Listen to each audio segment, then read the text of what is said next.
മലപ്പുറത്ത് പടക്കം പോയിട്ട് കൊന്നപ്പൂവിന്റെ അല്ലി പോലും കിട്ടാല്ല. അപ്പൊ വാണം മേടിക്കാറുണ്ടല്ലോ. പടക്കക്കട തന്നെ തുറന്നില്ല, എന്നിട്ടല്ലേ വാണം.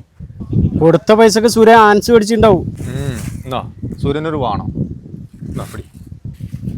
ഇടത്തോട്ടല്ല കുഞ്ഞാടെ മുണ്ടുപിടിപ്പിക്കേണ്ടത്, വലത്തോട്ട്. നല്ല മതസൗഹാർദ്ദം ഉണ്ടാവൂ. ഞാനത് മറന്ന്. ഒരു ജഡ്ഡി ഇട്ടുള്ളവനക്ക് കണിക്കുന്ന പോലും കരിഞ്ഞു പോണ പൊരുവയിലെത്ത. എന്താണ് സ്വാമിയെ ബിശോരി ചെക്കന്മാര് തുണി കളിക്കുക? ഇത് മുണ്ടഴിക്കല്ലേ മുസ്ലിയാരെ? ഇത് വിഷുവിന് ഹിന്ദു സഹോദരൻക്ക് ക്രിസ്ത്യാനും മുസ്ലിമും കൂടി മുണ്ടെടുത്ത് കൊടുക്കണേ, മതസൗഹാർദ്ദ പോസ്റ്റ് ഇടാന്. ഓണം വിഷും പെരുന്നാളൊക്കെ ആയാലേ ഇതുപോലെ പോസ്റ്റ് ചെയ്ത് സ്റ്റാറ്റസ് ഇടണം, അല്ലെങ്കിൽ മതസൗഹാർദ്ദത്തിന് പുറത്താവും. നമുക്ക് ഊണേക്കാം. സാമ്പാർ ഒലിമ്പിയതും പപ്പടം കാച്ചിയല്ലാതെ ഇറച്ചി മീനുണ്ടാ, എന്നാലേ നമുക്ക് ചോറിറങ്ങുള്ളൂ. മേലേര് വേണമെങ്കിൽ പോരി, നല്ല തേങ്ങ ചാവോലിക്കറി ഉണ്ട്, നല്ല ബീഫ് ഉള്ളിട്ട് വരട്ടിയതുണ്ട്. ബീഫ് ഉള്ളിട്ട് പറ്റിയുണ്ടല്ലേ?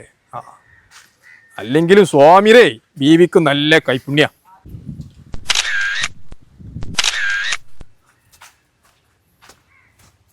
സ്വാമിയെ സുരം വന്ന് വാണം വിട്.